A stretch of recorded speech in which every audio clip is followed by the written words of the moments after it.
وَاصْبِرْ نَفْسَكَ مَعَ الَّذ۪ينَ يَدْعُونَ رَبَّهُمْ بِالْغَدَاةِ وَالْعَشِيِّ يُرِيدُونَ وَجْهَهُ وَلَا تَعْدُ عَيْنَاكَ عَنْهُمْ تُرِيدُ زِينَةَ الْحَيَاةِ الدُّنْيَا.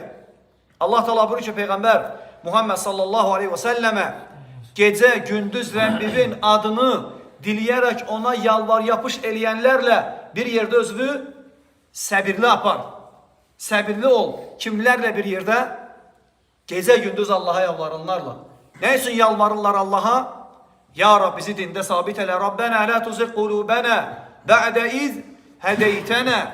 Ey Rabbimiz, bize hidayet verdiğinden sonra, bizi seçip razı kaldığın dine yönelttiğinden sonra kalbimizi saptırma diyenlerle bir yerde özünü səbirli apar. Allah Teala hatta bize öğretir kimlerle bir yerde olan, sizin kimi kardeşlerle bir yerde olmağı, Allah'tan korkanlarla bir yerde olmağı, gizlini aşkarı Allah'la eyni olanlarla bir yerde olmağı Allah Teala bize tövsiye edeyim. İnşallah sizden hiç kime ziyan gelmez. Çünkü siz Allah'tan korkanlarsınız. Çünkü siz tevhid ve sünnet üzerinde olanlardansınız.